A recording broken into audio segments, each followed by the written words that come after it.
Hi, welcome back to another creative exploration with me, Tammy Collins. Today we'll be doing this colorful textured abstract.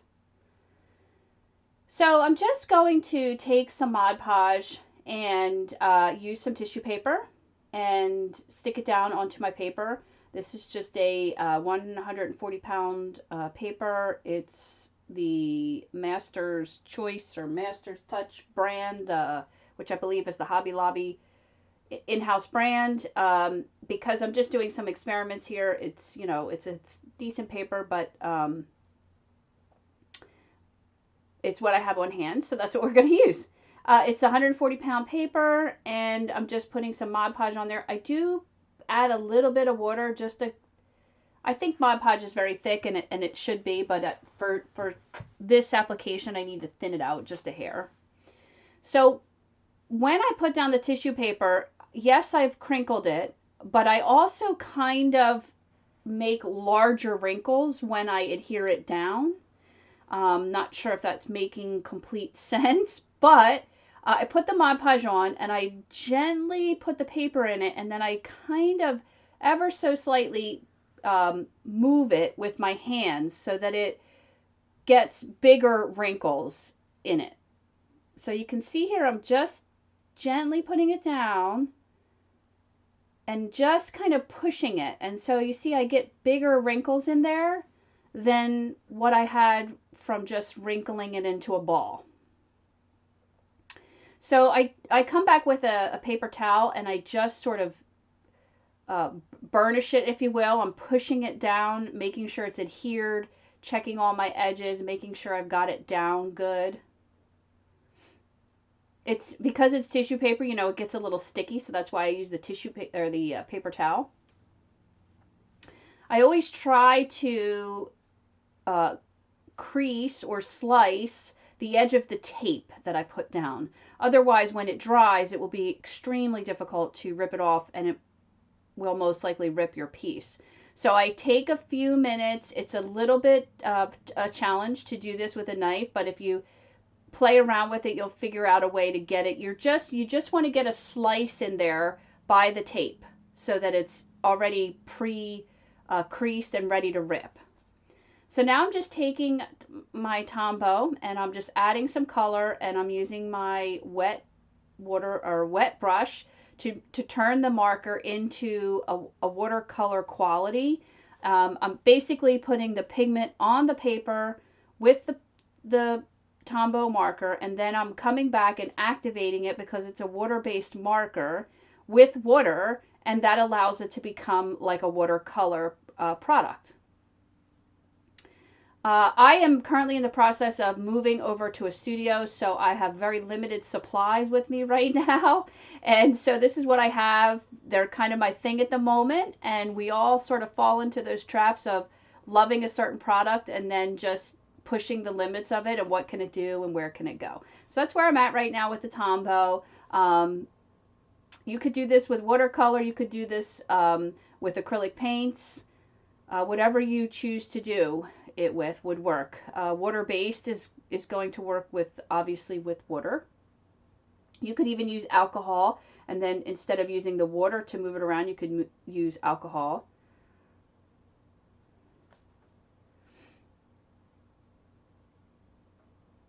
And so I'm just getting in some background color. I'm playing with a color palette here of sort of a yellowy orange and a pinkish red, and then a teal color.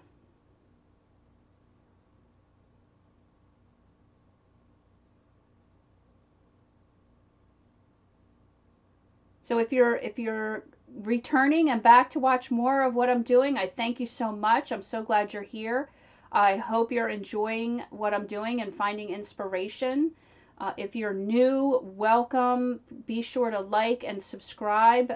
I am on a mission to just share my return to my creative process, if you will. It's a journey of connecting with my creativity again, and I'm just sharing that in the hopes that I inspire others to connect with their creativity. And that could look like a lot of different things. For me right now, it's in this realm of playing with textures and colors and different mark making and that sort of thing. Sometimes I'm in a phase where I'm working with nature and I'm outside taking tree branches and doing things with that, or leaves, or whatever it may be that I'm into at the moment. It could be old wood that I've found somewhere. Okay, so I have this metallic watercolor. I don't know why I have the hardest time getting that open every time. This is a metallic watercolor palette. I actually picked this up for like $1 somewhere. And I'm just coming in with a color that's very similar to the color that I have, and just adding some of that metallic nature to the piece. This is probably not going to translate really well on the video, and I apologize for that. But in person, you can definitely see, if you can imagine, it's giving it a pearlescent quality to it. It shimmers quite nicely. I'm also using it to sort of soften the blending lines between the colors. I don't want to have real harsh transition between the colors.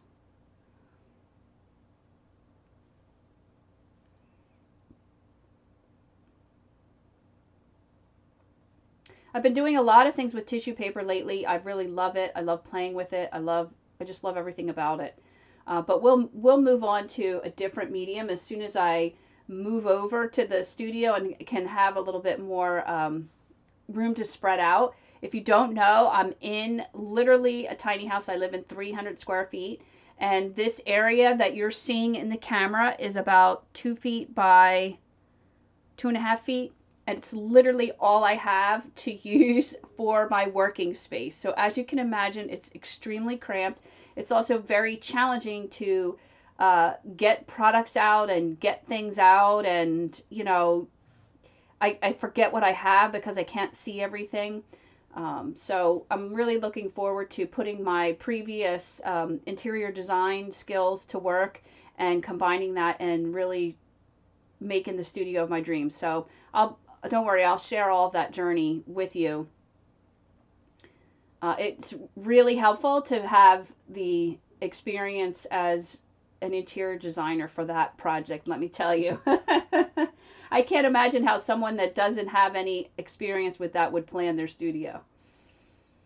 Okay, so now I'm getting gel pens in coordinating colors. You know, I'm not looking for exact colors, but I'm looking for similar colors. And I'm going to do something that I did in a previous experiment that I really connected with. And that is basically just coming back and outlining all of these little teeny tiny crevices. I know that sounds very painstaking, doesn't it? It actually goes pretty quick, and it's very, very therapeutic. So I'm showing you here what I'm going to do. I'm not going to bore you with the whole footage. I'll come back and show you progress. But as you can see, it really adds an enormous detail to the piece. And I just really love this. I did this on a whim in a previous experiment. And wow, I just fell in love with it. And so now I'm experimenting with that.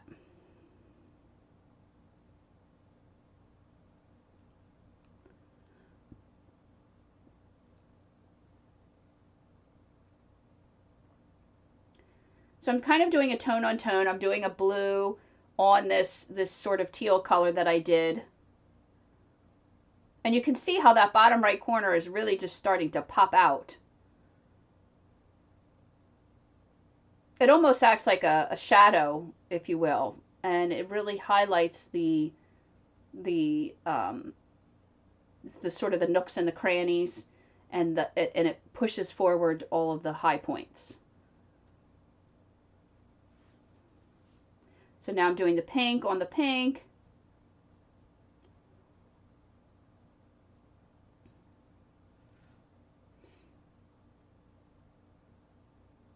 As I was doing this, I almost thought, wow, I wonder what it would be like if I did contrasting colors, or I don't know. That really got me excited, but we'll see. So you can see I've done a significant amount there, and you can really see the difference of the parts that are done versus the parts that have been done.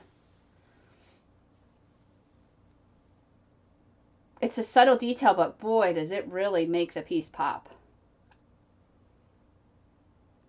And honestly, you know, I'm not overthinking this. I'm just sort of letting the pen find the grooves for me.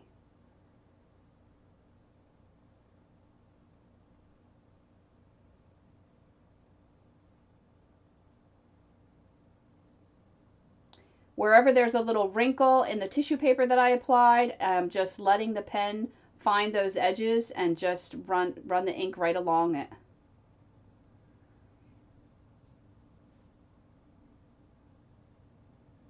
It's another one of these things that doesn't require perfection. Ah, I love when we can eliminate the need to be perfect. It's so freeing. I spent so much of my life locked in that prison. So, you know, it doesn't matter if the pen goes in the wrong spot or it puts ink in a different area. You just let the pen follow the grooves. In the end, it looks fantastic.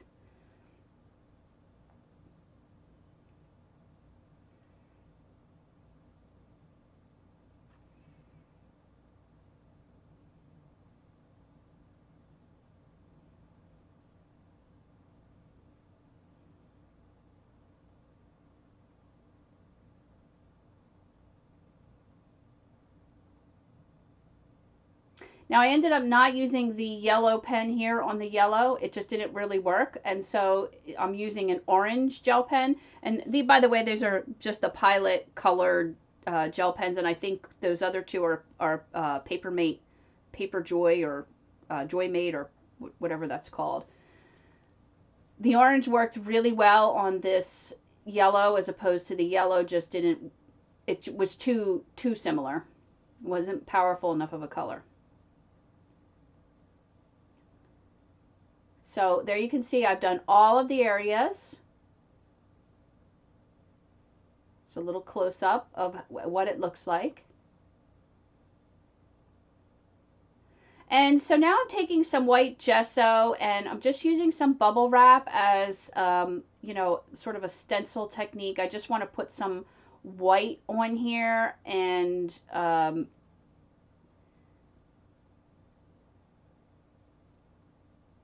okay, so it didn't come out the way I envisioned it, but that's okay. We'll dress it up.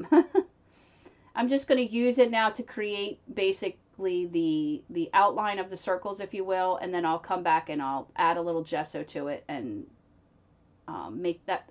Okay, that's better. That's much better. Okay, so just going to increase the dot, if you will, just a little bit.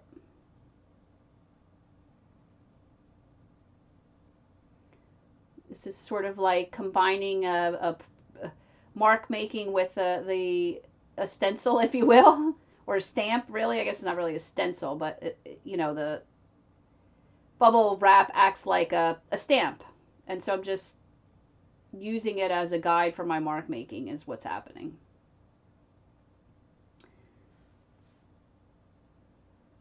Now, the one thing that I regret here, and so, you know, the other thing is I am not claiming to be perfect. I'm just sharing my experiments. And sometimes things go right and sometimes things go wrong.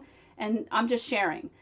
So the mistake that I made here, or I don't know if it's a mistake, but next time I would seal the color before I put the gesso on, because if you can see, the white gesso is pulling some of the color from underneath, in particular the pink, which is obviously a much stronger color.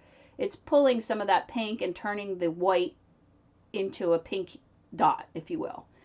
So how I will address this now is I will let this dry and I will come back, and so you can see it there very well, how that happened. So had I had sealed it first, it wouldn't have done that, but it's okay. So I'm going to use a white Sharpie and, a white Posca marker, and just add another layer after that has dried to try to make it more opaque and less tinted, if you will. which did help, but it didn't really solve the problem, but that's okay.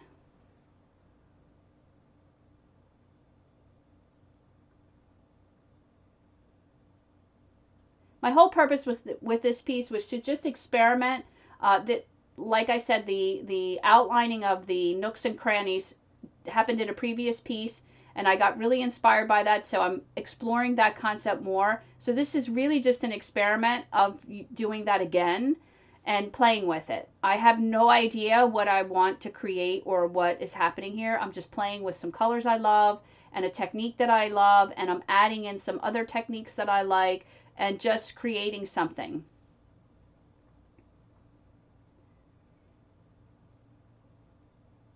And so what I'm doing right now is kind of giving these circles a little bit of dimension by adding in a black gel line.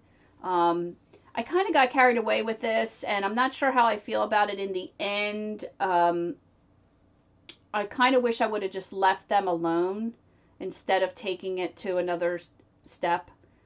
Sometimes that's a problem for me, is knowing when to stop, when to edit, if you will. And I think that's true for many of us, just trying to figure out, you know, our style and what we like and what we don't like. But it's okay, you know, by doing it, it taught me a lesson about learning when to stop. And that's a tough lesson to learn. I don't know if I'll be able to never make that mistake again, but I don't know if it's a mistake, but you know what I mean.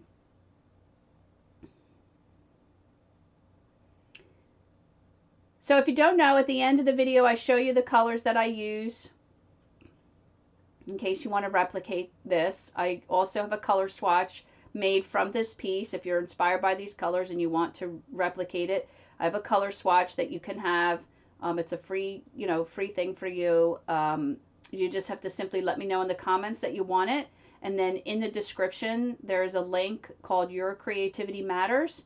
And you just go in there and give me your name and your email. And if you've commented under the video that you want the color swatch, I will send that off to you. It's a PNG. It's made from the artwork. It is not made from random images. It's the color palette that I used or that it inspired. And you can have that to explore yourself. So I just added another shadow layer to the circles, and I want to blend it out a little bit. So because I'm using a Tombow, I can add a little bit of water and just soften the line there a little bit.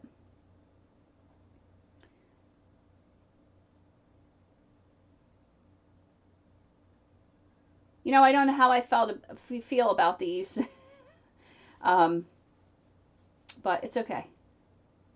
I don't know. What do you think? Did they add or detract? I don't know.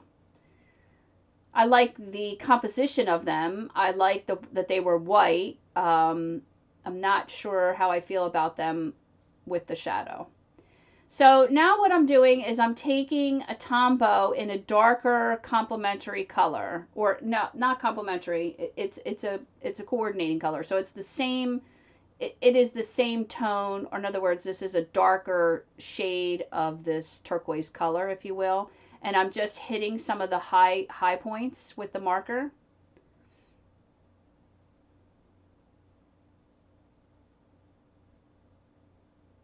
I just use the side of it and just ever so slightly try to hit the higher points. Now, when you first apply it, it looks a little bit stronger in color and saturation, but it will tone down a little bit as soon as it dries.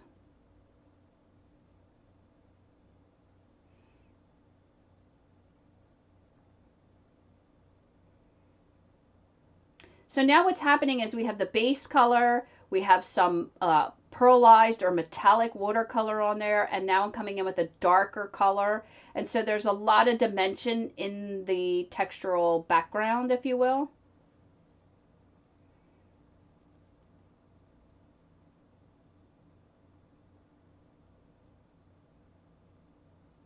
And so I'm going to do this on the pink and the yellow as well. I just wanted to have even a little more dimension.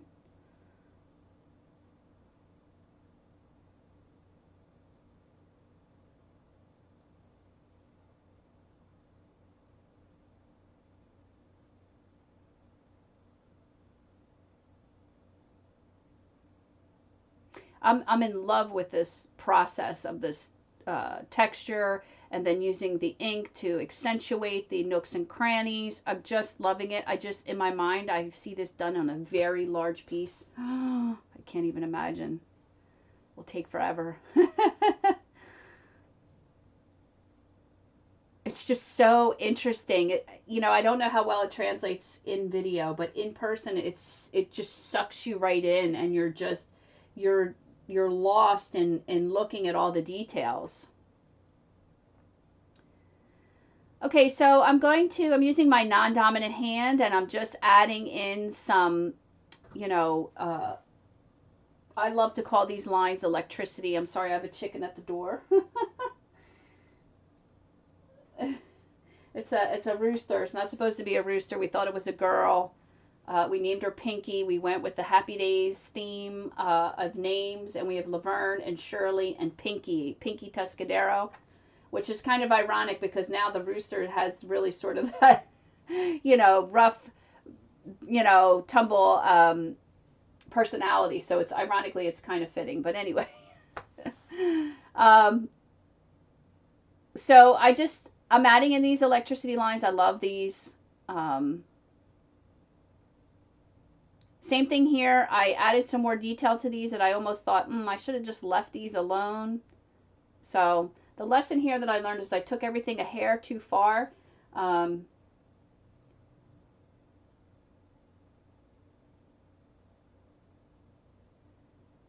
So I'm going to darken it up a little bit and round off the corners so that it feels a little bit more web-like. And almost like it's a third layer, if you will. So you would have like the textured part would be the background, and then you're going to have this electricity style line being the midground, and then the white dots being the foreground. And so I finished that, and what I'm doing is taking some water and just trying to soften some of the edges a little bit. I put in some shadow to mimic the way the light would come so that those lines feel a little more dimensional and not so flat. And I'm almost wondering if I shouldn't go back one more time with water now that I'm looking at the piece again and thinning that out a little bit more than I did. And then I'm just coming in with white Posca pen to highlight those lines. So if you imagine that being a layer, it's like that it has cracks in it, and it lends to the illusion of the additional backdrop there. And so adding the white highlight helps to pull that forward. And so now I'm using this gilding paste, this gold gilding paste. And what I'm trying to do here is just ever so slightly hit the high points. And it absolutely looks stunning, but I don't think you can see that here.